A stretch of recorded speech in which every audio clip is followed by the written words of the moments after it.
DonInLondon, hello. End of the year, December 31st. My videos all about living in recovery from addiction to either substance or behaviour. And my addictive substance was alcohol, and my addictive behaviour was always around people, places, things. Trying to be right, trying to fit in, feeling less than others, so then striving harder to make life work. And these days I don't try and make life work, simply I live life. And there's a big difference, because it means I've moved from trying to control my environment and manipulate the world to my point of view. That's what I used to do, and these days I don't try and manipulate or control anything in particular. And when I catch myself doing it, I try and let go. Why is that? Well, if I'm not trying to control or manipulate anything, I'm free to make choices for myself, given the reality of now. So rather than make it my reality, I live reality. And I think that's the key difference for me. I know what my feelings are today, how I'm feeling emotionally, and I'm connected to the right moment, this one. I'm not trying to live in the past, and I'm not trying to live in the future or wait for the future. We can work towards something in the future, but it's always living in the day and on the journey which counts. It's the endeavour and how we feel about it which gives us courage to find a way to live reality. And the reason why it's so important to me is I crossed a line somewhere, and rather than just take the edge off a hard day with a drink or celebrate something with a drink, I prefer not to. I prefer not to for one day, this one. So addiction, where I couldn't stop drinking no matter what I did, was very difficult. And trying to find a way into living reality again, living in recovery, meant I owe a debt of gratitude. Well, it's not a debt, but I am grateful for all those in family, community, friends, professionals who got me to a moment where I could see clarity, how to get sober. And the simple answer was, I couldn't do it on my own, and I needed help. So where did I get it? Besides family, community, professionals, friends. It came in the form of a fellowship called AA, Alcoholics Anonymous. And it's not everybody's cup of tea, but it is mine. And the reason why I share about it is because it keeps me sober to do so on a daily basis. And it's about sharing a message of experience, strength and hope for anyone who is trying to find a way out of addiction to either substances, alcohol, drugs, whatever it happens to be, and behaviour, which is obsessive behaviour around people, relationships, places where we live, and improving on that, and things, obsessive collecting of nonsense, normally in my case. Anyway, I can only speak for me when it comes to how it has AA impacted on me as a person. There are many voices in the rooms of AA or the meetings of AA, and they share their experience, strength and hope where they will, and most prefer anonymity for whatever reason. It's their right, and I can only speak for me and how I live my life, which is to the truth of what it is, open, honest and willing to live, and live to changes that happen around me. So I never speak for AA, but I do share an awful lot about it, because it was the key and it opened the door to recovery. So what is AA? I share here what the preamble is, what you hear in a meeting, the final day of daily reflections in this book, 31st of December. And from this book, the AA Big Book, I want to share the doctor's opinion, or part of it, as an ending to the year and a new start. It's nearly 2011, so I'm giving away the year 2010. And yeah, December 31st, when I look back on the year, it's been mixed, as is life for everybody. I joined a gym in February, and the next day I managed to break some metatarsals in my left foot, a comminuted fracture, which just means the bones are pulverised. And they couldn't do an operation because I have type 1 diabetes as well as I'm in recovery. In fact, I got type 1 diabetes in recovery from a virus of all things. Type 1 is where you inject and have to do all sorts of things on a daily basis just to keep level. And that fits in with my program, or my living in the day, with the fellowship 12 steps of action for me for open, honest, willing living, and some principles which make life work a little bit easier with freedom of choices. This is not about binding people down and imprisoning them to a way of life. It's actually opening up life, the life experience we could have on a daily basis if we are not chained down to anything. And that's the gift of living in reality. We live the truth of what is, and we don't need to take the edge off. That's the gift. So February brought 6 or 7 months of not moving about very much. No operation, too dangerous to do. So put your foot up or lose it, basically. And it was frustrating at the beginning because I started to miss going to fellowship meetings. And then suddenly I discovered, for the first time in a few years, I was able to actually sit still in my own living space and live with me. And I learned the difference between solitude, which is pretty good, and isolation, which is pretty awful, because isolation leads to darkness in my case. So solitude was good. Somehow it seemed right, and I really enjoyed it. And then when I started getting back to meetings on a regular basis, if I miss a meeting on a day, a particular day, I don't see the friends I've made. And over the years I have made good friends. We don't sit in each other's pockets. We just sit together in meetings, and we know each other are there in a crisis. What more could you ask for? Well, being a part of family has been one of the really upsides of recovery. I'm now part of a family again, in a way that I want to be there, or I need to be there, and I enjoy my family and everyone in it, even those I don't get to see very often. That's a real big difference these days. So I'm not hiding away. I have nothing to hide anymore. That's the gift of recovery for me. So no stigmas in my head about what happened to me. Yeah. So diabetes type 1 over the years, in recovery, being in recovery one day at a time, and also clinical depression, which sweeps in and sweeps out as it will. I don't go down into the great big depths anymore because I get professional help. And that's all to the good. So AA, I thought I'd better share a bit about me and what's going on. I'm generally very happy. Big difference for those 35 years of drinking, where I was always on edge, always looking over my shoulder and wondering what was going to catch me. It's like, well, the bogeyman's going to get me. But it never did. The only one that existed was in my head. So AA, what is it? Alcoholics Anonymous is a fellowship of men and women who share their experience, strength and hope with each other that they may solve their common problem and help others to recover from alcoholism. The only requirement for membership is a desire to stop drinking. Just one thing, a desire. And many people come into the rooms with AA still under the influence of a drink or drug, or under the influence of some obsession which is driving them mad. That is, where am I going to get my next fix from? So we all come in with a pattern, and I was no different. I was a very bad student in the early times of trying to get sober, because I didn't want to give up what I was trying to control. That was my drinking. There are no dues or fees for AA membership. Just walk in.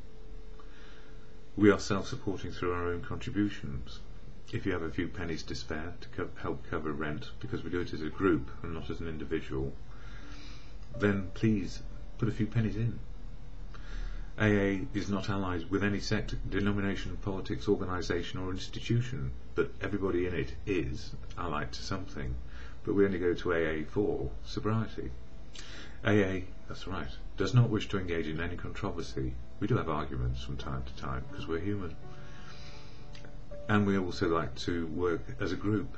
and if you've ever tried to come to a group decision about something in a family or in an organisation, you can't control it in AA.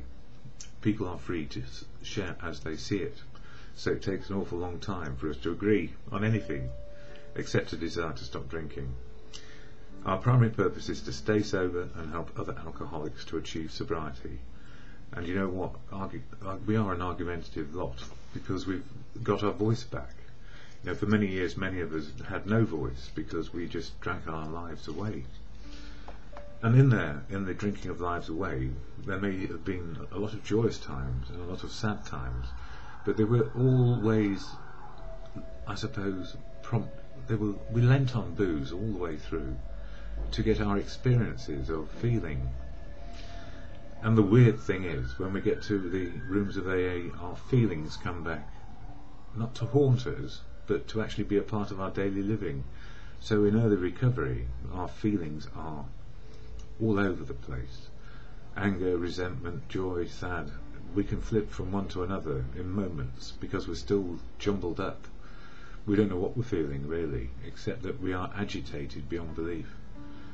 So anyone who has an addiction knows what it's like. It's like a physical craving for what's going on in terms of the addiction to a substance, but it's also the emotional upheaval, all these feelings flooding in, which have been suppressed for goodness knows how long, since the first drink probably, as it was in my case. And I had the privilege yesterday of meeting and talking with quite a number of people who are not facing very good prospects at the moment because they're older and they've been around a long time in the fellowship, decades, and other things are catching up with them. It's called old age, and I've got that coming up too. Although I hear that my current decade is the new 40s. At least I hope so. So I share from this book, Daily Reflections, and 31st of December is all about daily resolutions here. The idea of 24-hour drinking, 24-hour drinking is what I used to do. Here we go, daily resolutions. There's a Freudian slip if ever there was one. The idea of 24-hour living applies primarily to our emotional life, to the emotional life of the individual. Emotionally speaking, we must not live in yesterday nor in tomorrow. So, if it's all about 24-hour living, and we know what our emotional life is today, that is where my feelings fit the experience I'm having. So my feelings fit what's going on. Then I'm in the moment of now, normally. But if I'm harking back to the past, my feelings can become overwhelming if I recollect joyous or sad times, because that's what was going on. And I can fantasize about the future, where my feelings might be even more happy. But what I've learned is feelings which are experienced in the moment, which equal the living that's going on, where feelings match my experiences, then, that's great. And sometimes it's great, and sometimes it's horrible feelings because something horrible has happened. But they don't keep on overwhelming me day after day after day. So it goes on to read, a new year, 12 months, 52 weeks, 365 days, 8,760 hours, 525,600 minutes. A time to consider directions, goals and actions. I must make some plans to live a normal life, but also I must live emotionally within a 24-hour frame. For if I do, I don't have to make New Year's resolutions. I can make every day a New Year's Day. I can decide, today I will do this. This is all about freedom of choice with sobriety. Today I will do that. Each day I can measure my life by trying to do a little better, by deciding to follow God's will, or good conscience, or whatever the universe is going to throw at us next, and by making an effort to put principles of our AA program into action. And the principles are the 12 steps of AA, and they are available to read online anywhere really. Just put AA 12 steps and you'll find them. But I carry this little card around with me most of the time. I can't show you it, it won't show up on the webcam at the moment, but it's got the 12 steps and 12 traditions in here. So they're always with me, and the 12 steps are the principles of living. They are suggestions, they are not edicts, and they are not rules. And the same goes for the traditions, because if in fellowship we introduce rules, everybody would leave. Except for one, which I think is Rule 62. You have a right to enjoy yourself. But we tried rules in the beginning, apparently, and it didn't work. And tradition one is all about the individual having freedom of choice. So all these things are suggestions. We can't violate suggestions, and sometimes people get to their bees in a bonnet about violations of the steps and the traditions, but there is no such thing. You can't violate a suggestion. We can live to principle, and we can hold the fellowship together with unity, service and recovery. So anybody coming in, you're free to stay and free to leave and free to express your opinion, and then live reality. And that's how it works for me. And moving on to this, Alcoholics Anonymous, this big book. When I first saw it, it is a Bible. It's not a Bible. Excuse me, my coffee's gone down the wrong way. The AA Big Book is a collection of stories and experiences about what helps people get sober, and it also includes something called the Doctor's Opinion. And in the Doctor's Opinion, which is at the front, it says this: the physician who, at our request, gave us this letter has been kind enough to enlarge upon his views in another statement which follows. In this statement he confirms what we who have suffered alcoholic torture must believe, that the body of the alcoholic is quite as abnormal as his mind. Now, abnormal means not normal. So for me, put alcohol in and I want to keep on going.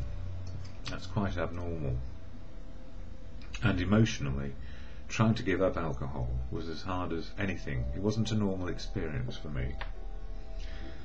It did not satisfy us to be told that we would not control our drinking just because we were maladjusted to life, that we were full of flight from reality, or were outright mental defectives. So, was I maladjusted to life? Yes. I was trying to be perfect, and I was trying to be the best lover, the best worker, the best this, that and the other, without taking a break, and always using alcohol as the prop. Full of flight from reality? Well, of course, as soon as we start to put a substance in our body which changes our perceptions or alters reality, then yes. And did I become an outright mental defective? Well, it depends on whether you see yourself as being stigmatized by some sort of mental or emotional unwellness. And for me, I lost the stigma because when I was drinking, and before I was drinking, I had clinical depression, and now I know that. But it took years and years and years of hiding away from it and isolating and drinking it away, or trying to, that I didn't get help, the right help. But these days I do. These things were true to some extent, in fact to a considerable extent with some of us, but we are sure that our bodies were sickened as well. In our belief, any picture of the alcoholic which leaves out his this physical factor is incomplete. The doctor's theory that we have an allergy to alcohol interests us. As laymen, and don't forget everybody in AA is a lay person, they may have professional qualifications outside to do something, but when it comes to recovery, we are our own professional. We're learning how to be sober for ourselves, but we all have such similarities. It helps to be included in a group, in a fellowship which has one desire: to stay sober a day at a time. But as ex-problem drinkers, we can say that his explanation makes good sense. It explains many things for which we cannot otherwise account. Though we work out our solution on the spiritual as well as the altruistic plane, spiritual for many is seen as something beyond this particular way of living? Well, that's spiritualism and religion, which is part of who people are. But the spiritual connection, for me, is very, very clearly grounded in reality.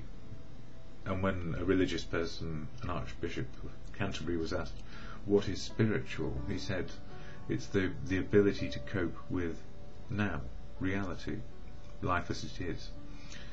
And the more we are in the moment of now, the more connected to our spiritual core we are, because we're living in mind, body and breath in the moment of now. More often than not, it is imperative that a man's brain be cleared before he is approached. Yes, because if you take somebody in a fog to an AA meeting, they won't hear a thing.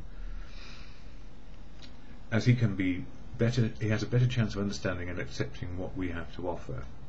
And I've missed a piece out there which says, we favour hospitalisation for the alcoholic who is very jittery or befogged.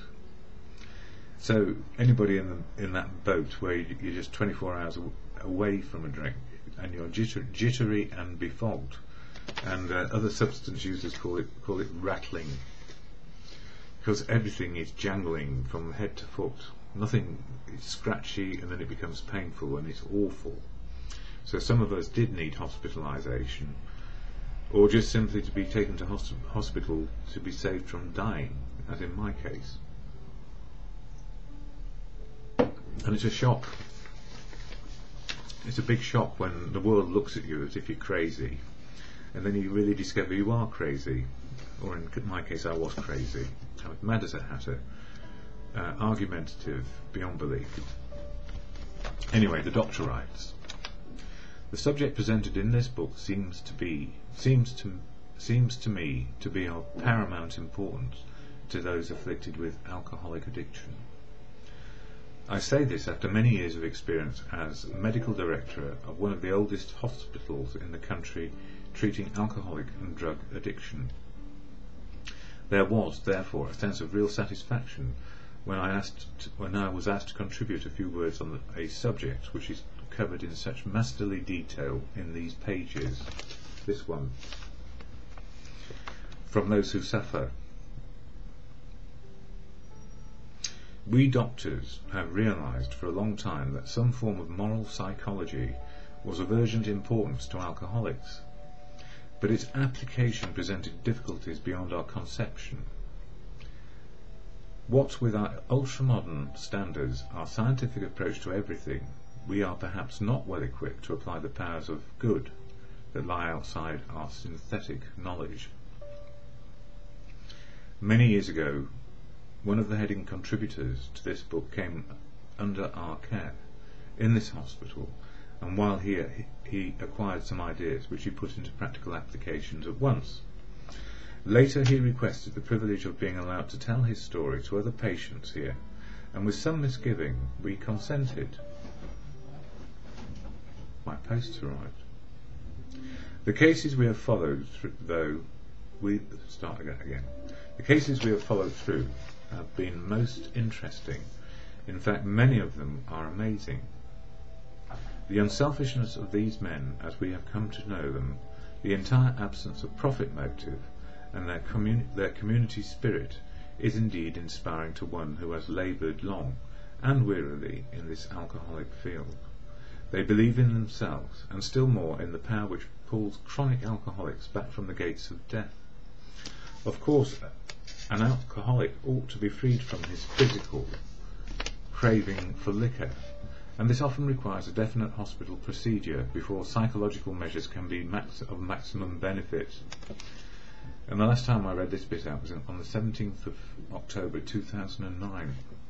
We believe, and so suggested a few years ago, that the action of alcohol on these chronic alcoholics is a manifestation of an allergy, that the phenomenon of craving is limited to this class and never occurs in the average temperate drinker. So if you're an average temperate drinker, this means nonsense to you probably. But for those who are not temperate drinkers, like me, it makes perfect sense. Now, but it took a long time. These allergic types can never safely use alcohol in any form at all, and once having formed the habit and found they cannot break it, once having lost their self-confidence, their reliance upon the things human, their problems pile up on them and become astonishingly difficult to solve. Frothy emotional appeal seldom suffices. The message which can interest and hold these alcoholic people must have depth and weight. In other words, it's the power of what we see and what we get in meetings, and seeing the depth and weight of other people's recovery and our similarity in our outlook. In nearly all cases, their ideals must be grounded in a power greater than themselves if they are to recreate their lives. And whatever that power is, can be just the power of a group of people working together, good conscience, God, the universe, whatever it is.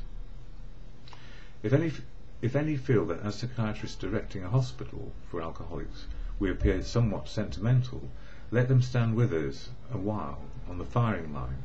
See the tragedies, the despairing wives, the little children. Let the solving of these problems become part of their daily work, and even of their sleeping moments, and the most cynical will not wonder that we have accepted and encouraged this movement.